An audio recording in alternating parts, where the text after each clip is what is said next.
하나님 말씀은 레위기서 23장, 구약성경 레위기서입니다. 저와 성도님들이 한 절씩 교독합니다. 22절까지. 제가 먼저 읽겠습니다.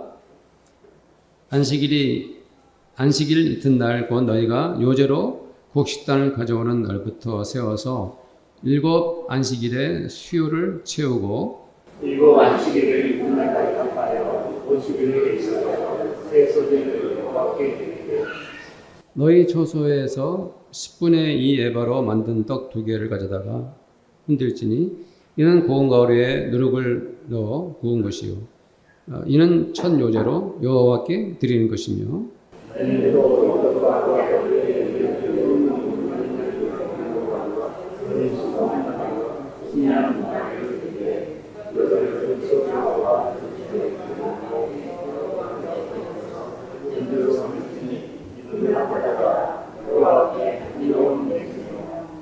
또 수염소 하나로 속죄제를 드리며 1년 된 어린 수대양 2마리를 화목제물로 드릴 것이요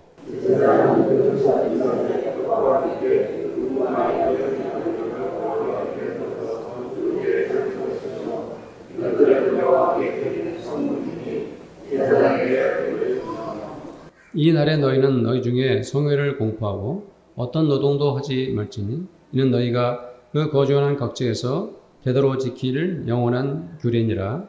너희 땅에 곡물을 뺄 때에 반 모퉁이까지 다 베지 말며 떨어진 것을 줍지 말고 그것을 가난한 자와 거르미를 위하여 남겨두라. 나는 너희의 하나님 여호와이니라. 아멘. 오늘 예배에 많이들 못 나오셨네요. 김동환 선생님의 시 산나무 남촌에는 잘 알고 계실 텐데요. 제가 한번 읽어드립니다. 산나무 남촌에는 누가 살길래 해마다 봄바람이 나무로 오네. 꽃피는 4월이면 진달래 향기, 밀익는 5월이면 보리내 음새. 어느 한 가진들 싫어 안 오리, 남촌서 남풍불제 나는 좋대나. 사계절이 뚜렷한 우리나라는 이렇게 보리가 첫 곡식이라 할 수가 있습니다. 그래서 우리나라는 성경에서 말하는 이 첫 곡식이나 열매를 거둬들이는 그 절기를 보리 맥자를 써가지고 맥추절이라고 번역을 한 것이죠. 이스라엘 사람들은 하나님이 주시는 말씀에 따라서 이 맥추절이 되면은 3가지 제사를 드렸습니다. 그것은 바로 번제, 속죄제, 화목제의 예배입니다. 자, 성도님들 18절 말씀을 함께 읽어보겠습니다. 시작. 너희는 이 떡과 함께 1년 된 흠없는 어린 양 7마리와 어린 수소 1마리와 수대양 2마리를 드리되 이것들을 그 소제와 그 전제물과 함께 여호와께 드려 번제로 삼을지니 이는 화제라 여호와께 향기로운 냄새며. 아멘. 이 말씀이 길지만 요약하면은 번제를 드려서 향기로운 냄새를 내라 라는 뜻입니다. 또 19절을 말씀을 한번 볼까요? 19절 시작. 또 수염소 하나로 속죄제를 드리며 1년 된 어린 수양 2마리를 화목제물로 드릴 것이요. 아멘. 속죄제와 화목제를 드리라 말씀하고 있죠. 오늘 말씀이 맥추절 77절인데요. 그 말씀 속에서 하나님께서 이렇게 첫 추수를 할 때에 번제, 속죄제, 화목제 예배를 3번이나 드리라고 했어요. 왜 그랬겠습니까? 왜 이 말씀을 하나님께서 하셨을까요? 우리 잠깐 생각을 해야 합니다. 제사가 무엇입니까? 제사는 바로 인간들이 하나님께 예배를 드리는 신앙 행위입니다. 사람들은 예배를 드리면서 하나님 앞에서 가장 겸손해집니다. 여러분들 지금 예배 드리면서 다들 겸손하게 앉아 계시지 않습니까? 예배야말로 하나님께 마음을 다해 헌신하는 시간이죠. 이 시간을 저희들 예배 드리면서 이렇게 마음을 다해 헌신하고 있는 것입니다. 그렇게 예배 드릴 때 사람들은 오직 하나님만을 생각하게 됩니다. 왜냐하면 예배는 하나님 앞에서 드리는 것이니까. 그리고 예배를 드리는 사람들마다 한결같은 마음이 있어요. 그것은 바로 무엇입니까? 모든 영광은 하나님께 돌리게 되는 것이죠. 네. 우리는 하나님께서 맥주절에 예배를 드리라고 하신 그 하나님의 마음을 알아야 합니다. 하나님의 마음을 알아야 됩니다. 하나님은 너희가 거두어들인 첫 곡식은 바로 내가 준 것이다. 그것은 내가 너희들을 위하여 복을 준 것이기 때문에 그것을 명심하고 감사의 예배를 드려야 한다. 이렇게 말씀하고 계신 것입니다. 하나님은 이러한 의도를 가지고 우리들에게 번제와 속죄제 그리고 화목제를 드리라고 하신 것입니다. 네. 아시겠죠? 네. 잘 듣고 계십니다. 그 첫 번째 제사가 바로 번제입니다. 번제는 희생제물을 태워서 드리는 제사입니다. 이 번제에서 가장 중요한 것이 있어요. 그것은 뭐냐면은 희생제물을 태우는 것입니다. 그리고 그 제사를 드리면서 향기로운 냄새가 나야 합니다. 이게 가장 중요합니다. 향기로운 냄새를 내는 제사를 드리려면 어떻게 해야 되겠습니까? 제사를 드리는 사람이 마음을 집중해서 제사를 드려야 됩니다. 정성을 바쳐서 제사를 드려야 합니다. 그렇지 않고 건성건성 그냥 번제를 드리면 도중에 제물이 너무 타버리거나 또 제대로 태우지 못해서 역겨운 고기 냄새가 진동하는 거죠. 예. 왜 첫 열매를 거두어드리는 그날에 그렇게 번제를 드려야 하는 것일까요? 예. 하나님께서 주신 그 첫 곡식, 첫 열매도 향기로운 것이 되어야 하기 때문에 그렇습니다. 하나님께 올려야 하는 그 첫 곡식의 제물이 번제의 제물이 향기로워야 되는 것입니다. 향기롭다는 말의 반대말은 뭡니까? 더러운 냄새, 타는 냄새가 나는 것이죠. 예. 그래서 다시 말씀드린다마는 번제에서 가장 중요한 것은 정성을 다하는 거예요.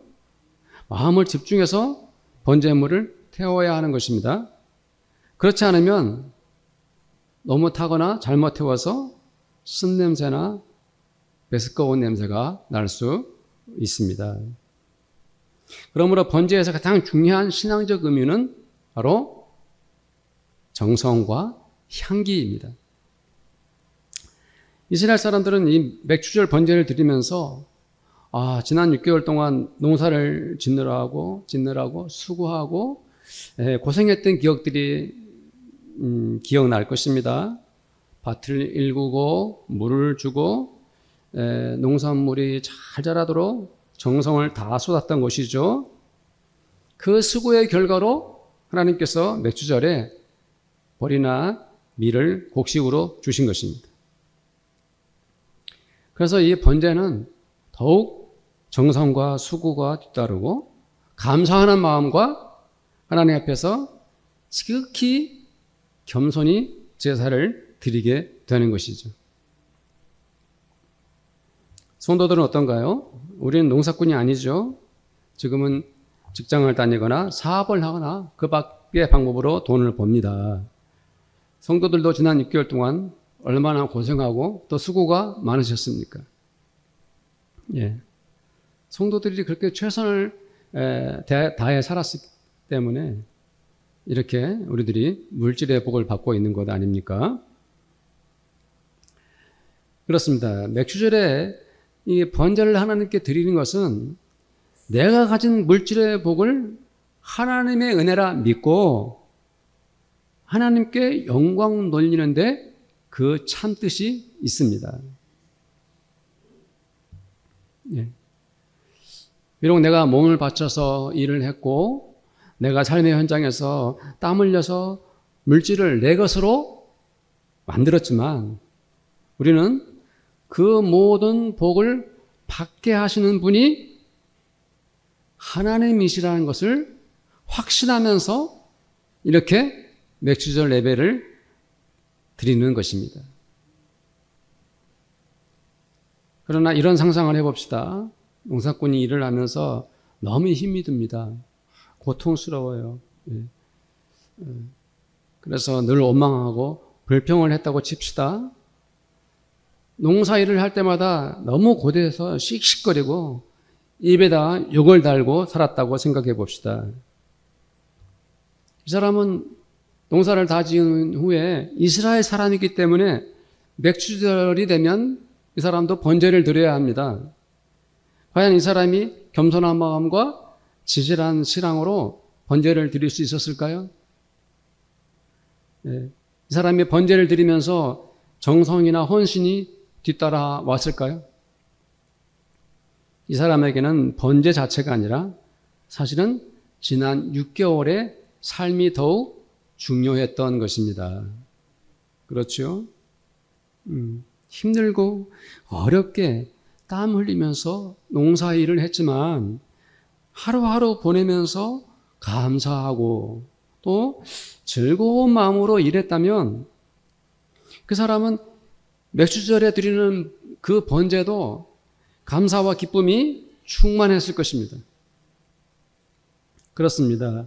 하나님은 번제만을 향기롭게 드리는 것이 아니라 그들의 하루하루 생활도 향기로워야 했음을 강조하고 계십니다. 힘들게 어렵게 일을 하면서도 고된 삶을 살면서도 늘 하나님만을 바라보고 주님만을 생각하면서 살았다면, 일했다면 그 사람은 정말 복받은 사람입니다. 네, 하나님 이것을 원하고 계신 것이죠. 우리들은 이 맥주절을 이 시대에 적용시키면서 우리가 드리는 예배가 향기로운 냄새를 내야 하는 것처럼 우리 성도들의 직장과 일터에서 땀 흘려 일하고 수고하고 고생하는 그 현장도 향기로워야 합니다. 성도들이 버는 그 돈도 향기로워야 하고 성도들이 고생하는 노동도 향기가 나야 하는 것입니다. 그렇지 않으면 우리는 돈을 벌기 위해 더럽고 역겨운 냄새가 나는 방법을 사용하게 될 것입니다. 부정과 부패에 연루되고 뇌물을 주고받고 거짓과 악한 술수를 써서 더 많은 돈을 벌려고 할 것입니다. 사랑하는 성도님들, 왜 우리는 맥주제를 지켜야 합니까?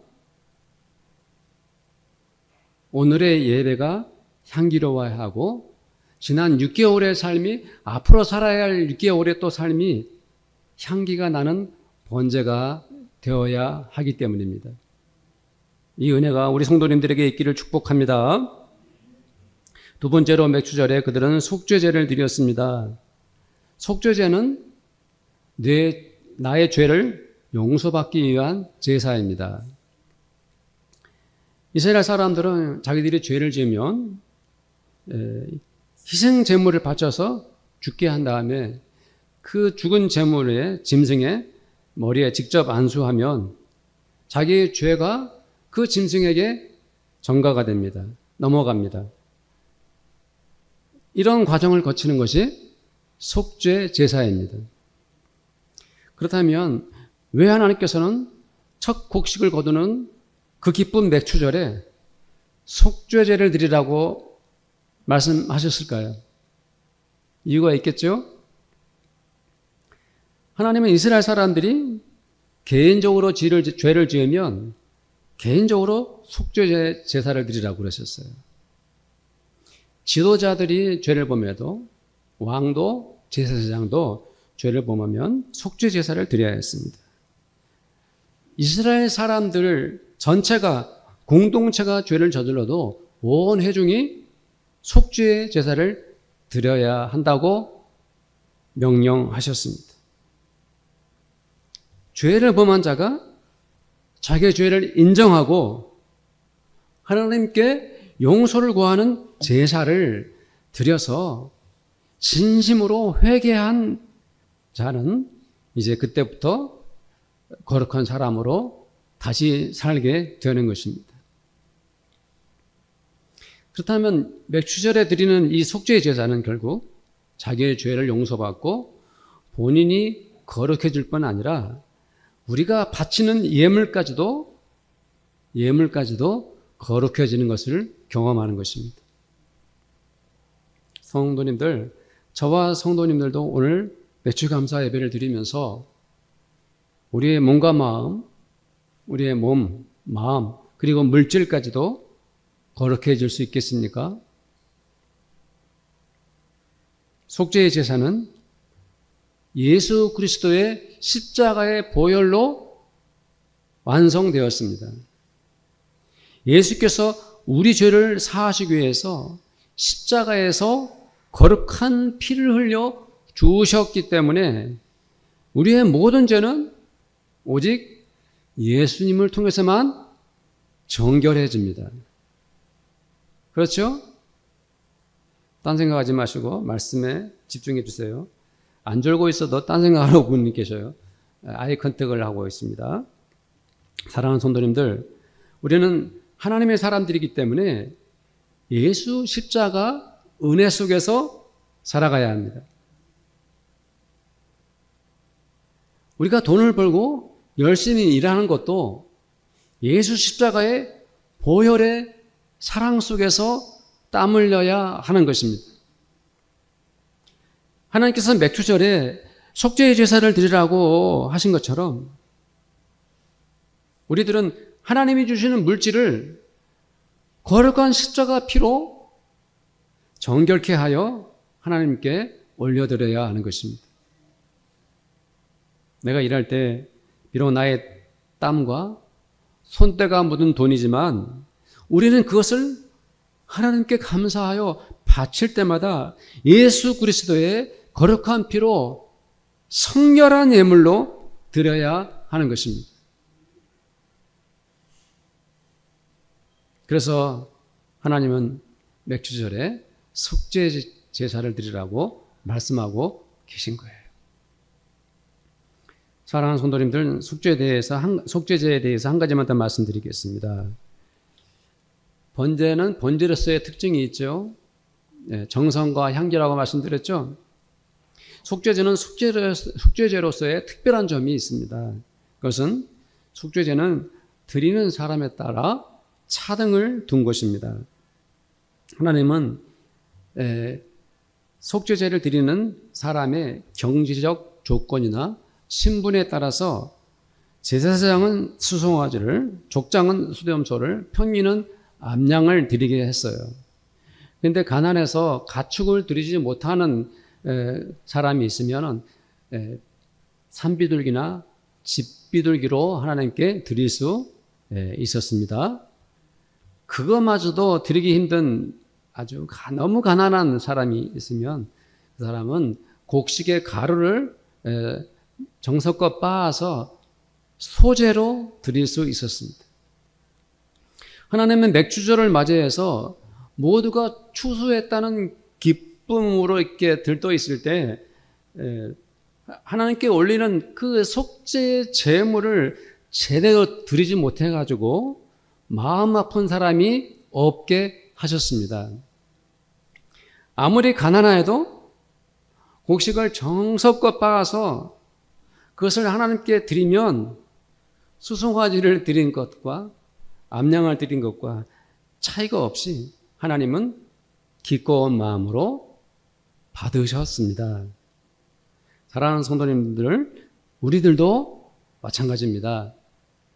우리가 맥주절 예배를 드리면서 하나님께 감사할 때 물질이 부족한 성도가 상처를 받는 일이 없어야 합니다. 교회 성도들이 경제적 여유가 있어도 혹은 가난해도 하나님께 감사할 때는 하나님은 그 액수나 크기를 보지 않습니다. 하나님은 그 마음과 정성, 하나님을 향한 믿음만 있다면 하나님은 그 예물을 기뻐 받으십니다. 누가복음 21장 2절에서 4절 말씀, 예수님께서 하신 말씀을 함께 읽어봅시다.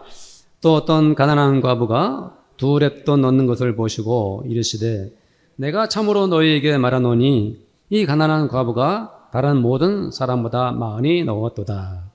저들은 풍족한 중에서 헌금을 넣었거니와 이 과부는 가난한 중에서 자기가 가지고 있는 생활비 전부를 넣었느니라 하시니라. 아멘. 렙돈은 예수님 시대 당시에 그리스 화폐 단위인데 가장 적은 화폐 단위예요. 아마도 이 렙돈은 이 시대의 우리나라 돈은 아마 1,000원도 안 됐을 거라 생각을 해봅니다. 세 번째로 이스라엘 사람들은 축복식을 거둔 날 마지막으로 화목 제사를 드렸습니다. 화목제란 용어 자체가 매우 친근하지 않습니까? 여기서 화목이란 교제하다, 친교하다 이런 뜻을 가졌습니다. 그래서 화목 제물을 영어로 fellowship offering이라고 번역했습니다. 화목 제물은 친교의 제물, 교제로 드리는 예물 이런 의미가 있는 거예요. 그렇다면 하나님은 왜 세 번째 제사로 화목제를 드리라고 하셨을까요? 그것은 하나님과 이스라엘 사람들이 화목하고 또 하나님과 이스라엘 사람들이 화목하고, 잘 들으셔요, 백성은 자기들끼리 화평하기 위해서 이 화목 제사를 드리라고 하신 거예요. 화목 제사는 독특하게도 하나님과 사람들이 친교하고 사람과 사람 사이 서로 즐겁게 교제하는 것을 목적으로 합니다. 번제는요, 몇 통 더러운 것, 가죽을 제외하고는 전부를 태웠어요. 그렇지만 화목제의 경우는 달라요. 제물에 기름과 2콩팥만 화제로 드리게 했어요. 하나님께 항상 드려야 되는 것이니까. 나머지 제물의 가슴은 아론과 그 자손에게 주었고요. 우편 뒷다리는 당일 제사를 집례하는 제사장에게 돌렸습니다. 그리고 남은 제물은 제사 드리는 자가 자기의 가족이나 노비나 여러 사람들과 함께 성전에서 먹었습니다. 화목제만 그래요. 화목제만. 화목제사는 그 과정이 철저히 거룩하고 은혜롭지만 그 예배가 끝이 나면 모두가 함께 제물을 먹고 서로 교제하며 즐거운 잔치를 했습니다. 하나님은 맥주절을 맞아 첫 추수를 마친 이스라엘 사람들을 위하여 그들이 마음껏 추수한 곡식으로 즐기고 기뻐할 수 있도록 배려하신 것입니다. 하나님은 그들이 수고하고 땀 흘려 거두어들인 곡식으로 이제는 너희 자신들을 위해서 먹고 즐기라 하신 것입니다. 그렇게 화목제는 잔치요, 축제 마당이 되는 것입니다.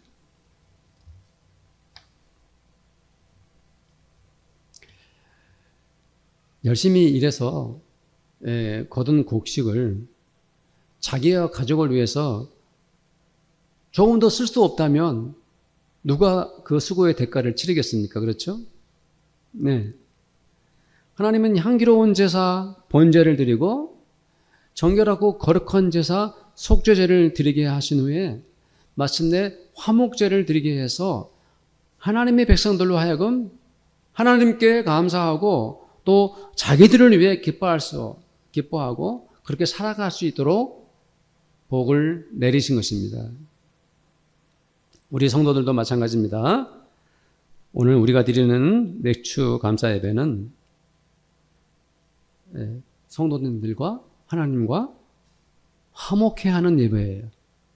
하나님 감사합니다. 하나님 지난 6개월 동안 저에게 우리 가정에 물질을 주셔서 감사합니다 하고 하나님께 기뻐하며 화목하는 시간이고요. 또 하나님께서 우리에게 복을 주시는 것을 감사할 때 지난 6개월 동안 벌어둔 돈 가지고 나 자신과 우리 가족들을 위해서 쓰라고 하시는 은혜의 시간인 것입니다. 예.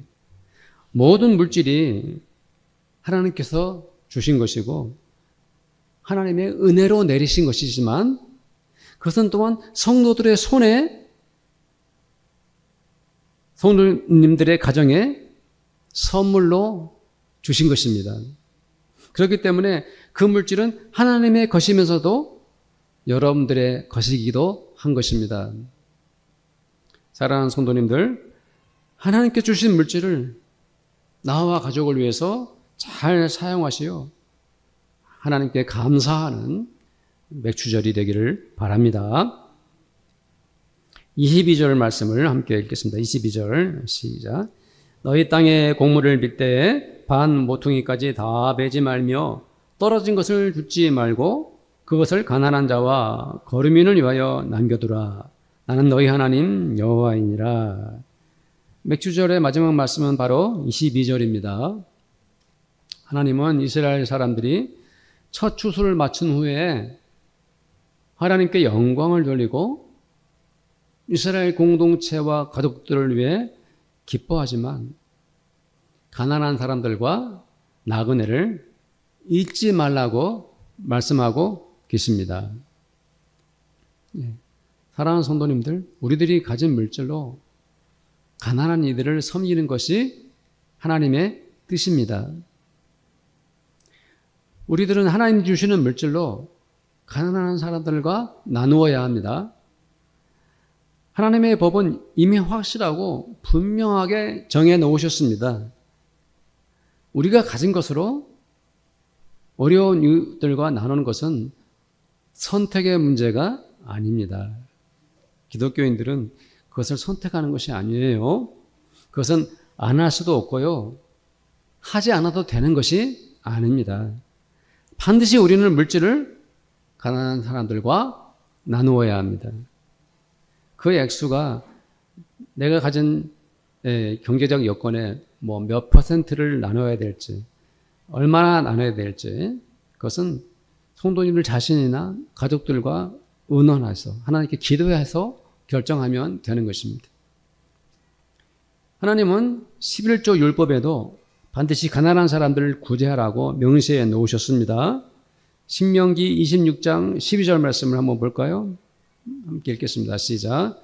셋째 해 곧 11조를 드리는 해에 내 모든 소산의 11조를 내기를 마친 후에 그것을 레인과 객과 고아와 과부에게 주어 내 성읍 안에서 먹고 배부르게 하라. 아멘.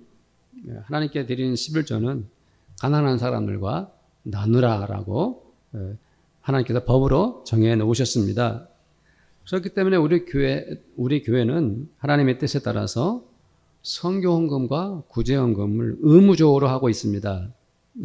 본교회 등록 교인들은 다 그것을 하고 있지 않습니까? 사랑하는 성도님들, 2024년도 맥주절을 맞아서 우리 성도님들은 어떤 은혜를 받으셨습니까? 오늘 예배를 드리면서 어떤 은혜를 받으셨습니까? 하나님께서 나에게 과연 무엇이라고 말씀하고 계신가요? 내가 하나님 앞에서 무슨 도전을 받았습니까? 오늘 하나님 말씀을 통해서 내가 실천하고 행동해야 할 것이 무엇입니까? 사랑하는 성도님들, 오늘 맥주절 감사 예배를 드리면서 지난 6개월 동안 나에게 물질을 주신 하나님께 어떠한 마음으로 감사하고 계십니까? 맥주절에 드리는 번제와 속죄제 그리고 화목제로 하나님께 영광을 돌리는 성도님들이 되기를 바랍니다. 우리 함께 기도드리겠습니다.